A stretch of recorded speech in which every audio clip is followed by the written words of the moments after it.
Husband had an affair with my sister, then tried to divorce me without paying a penny. Now he's got nothing, so my husband injured his shoulder about 2 weeks ago. He's an engineer, and during one of his site inspections where construction was going on, he got into an accident. One of the workers dropped the heavy-duty drill from 2 stories up, and with world's crappiest luck it fell exactly at my husband's shoulder joint.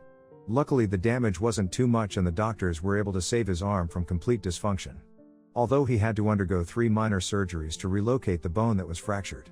Now he's in the hospital recovering from the surgeries.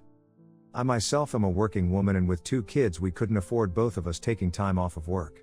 Someone had to make sure the income kept coming so we don't go broke because of all the medical bills, and that responsibility was on me now. So I was worrying a lot about how I'll manage to look after 2 kids, a 7-year-old and a 5-year-old, while making sure someone stays with my husband whilst not missing work.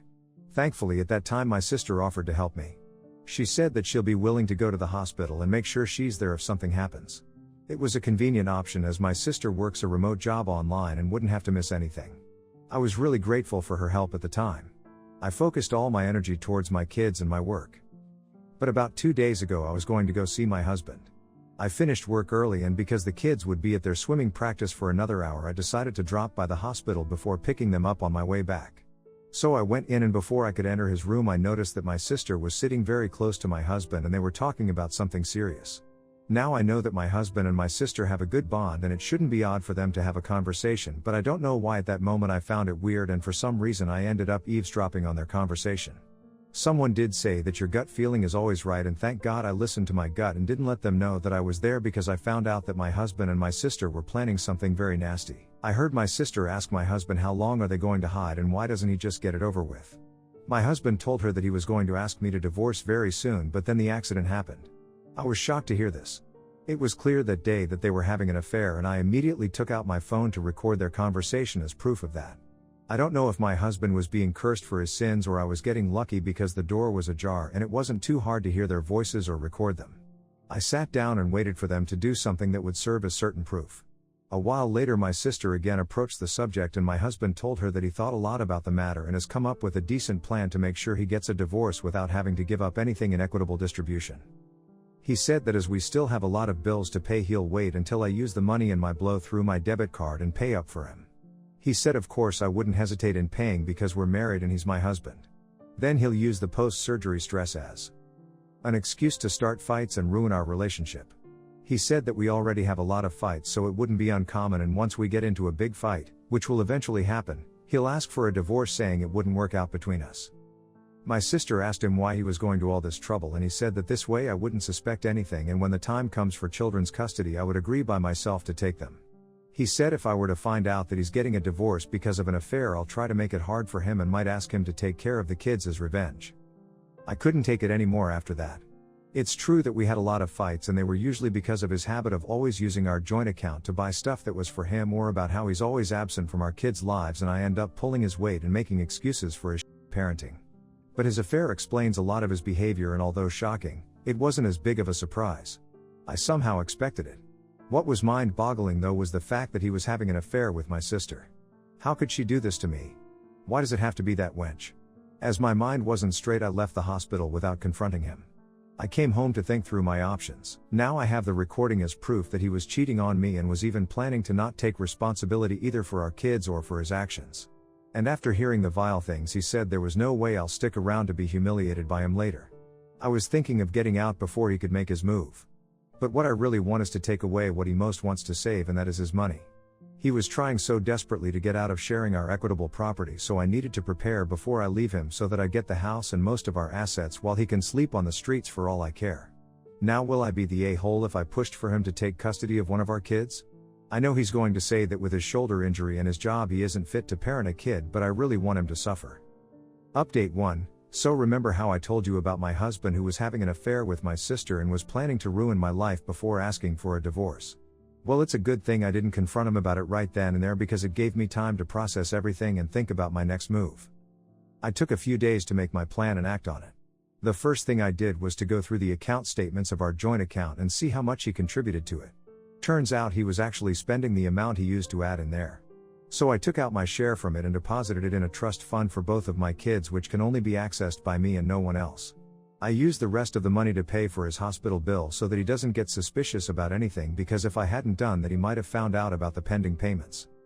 I contacted a lawyer and got him to make papers for the transfer of our house's lease, which was currently under my husband's name. I mixed the papers with some hospital paperwork and took it to my husband when he was under heavy sedatives. I asked my sister to go home that day so she does not end up noticing anything I was doing. I had to be very careful, and thankfully I pulled it off. Now that the house was under my name, I knew he can't kick me out, but I sure as hell can kick him out whenever I want. All that's left now is to wait for him to return home and welcome him back, just to hand him his bags and ask him to leave the house. I cannot wait to tell that jerk that I know everything. Update 2. Finally, after 45 days of hospitalization, my husband came back home today, and he really did not expect the surprise that was waiting for him.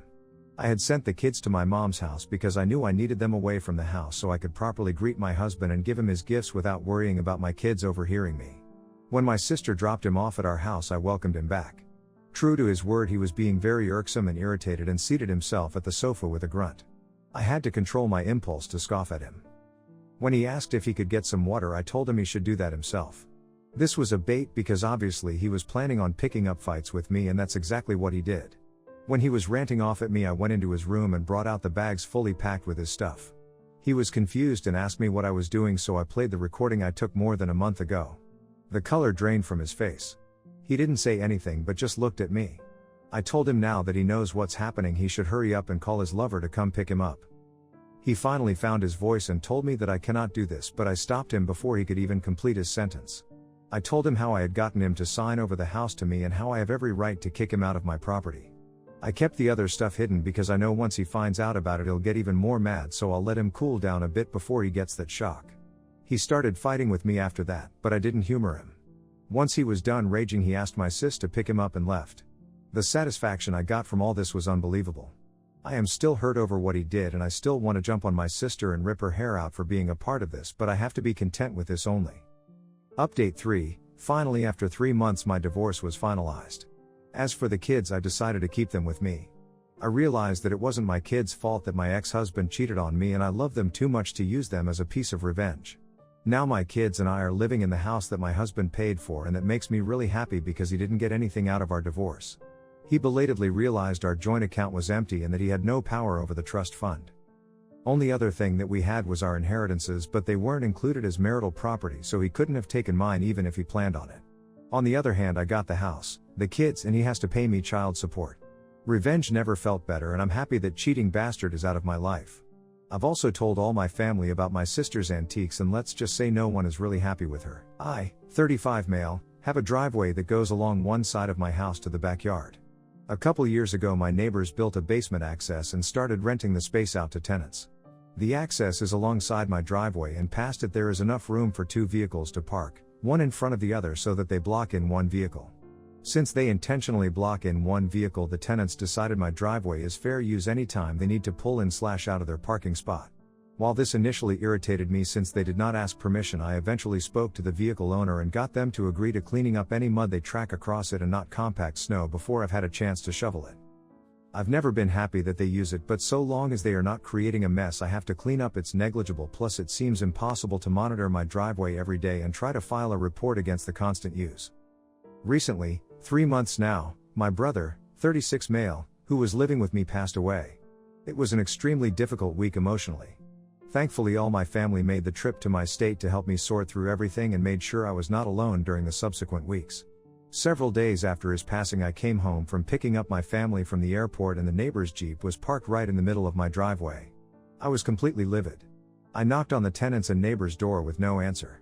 I was literally looking up the number for parking enforcement when the neighbor's whole household came out to meet me, about 5 to 6 adults between the homeowner and tenants. They explained that they were moving their boat and figured they would only be occupying the space for a short time. I told them in no uncertain terms that they were not allowed to block my driveway for any reason, especially when I had so much family driving in from other states for the funeral. Before I'm asked if there is more than enough free parking on the street, they could have easily parked in front of either house or across the street. Last week the same tenants were in the process of moving out and again decided to park diagonally across my driveway so they could more easily move a mattress into their vehicle. This was really only an issue because my new roommates needed to grab medicine for their kid and were blocked in. I went out, told them they have to move, and if they need to use my driveway they have to ask for permission. I am tired of this constant battle for something I think should be common sense/courtesy. I am at the point where I will gladly pay a surveyor to come out, mark the property line, then build a 1 feet high spite fence along the driveway space. Will I be the a-hole for doing this? Knowing about where the line is, I would be taking back about a foot of space they use for parking regularly, along with intentionally creating an inconvenience for them. The homeowner is aware of the situation but does not care. I have a 17 female, Kara, and 9 male, Mark. Kara is back and forth between me and her dad. Mark lives primarily with me. They do not have the same dad. I was picking Kara up from her dad's for the week. She's autistic and does not drive. I'd asked her repeatedly to be ready when I got there. Kara hadn't started getting ready and it was 2 hours before she was ready to go. Thankfully my ex's long-term girlfriend is lovely and I enjoy time catching up with her. Still, I was getting annoyed because we'd gone over this and Kara knew the time I'd be there and when to be ready. I'd made plans to take the kids to a fun park they like on Saturday and out for ice cream after.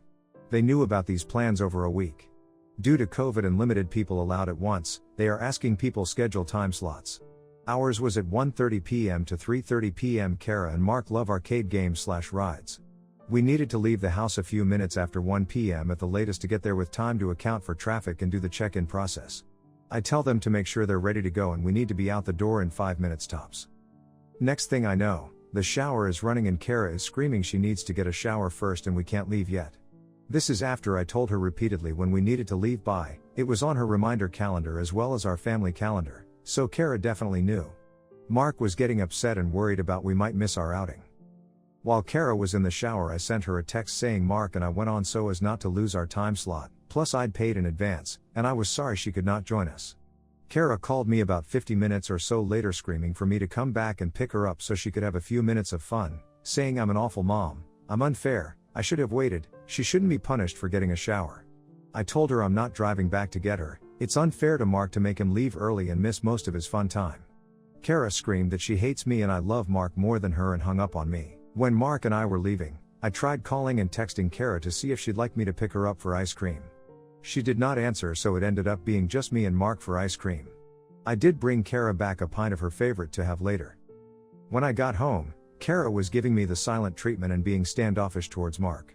At midnight Kara came in my room and unloaded on me for leaving her, saying I excluded her, made her feel less, she'd been excited to go today, I didn't take her needs into consideration, and we don't go often and I failed to realize how special it was to her and she's hurt by my actions today. I told Kara this was not a last-minute plan, we talked about this for over a week, plus I'd set reminders for her and she knew the schedule and that she was expected to manage getting herself ready on time and be prepared to leave on time. Am I the a-hole?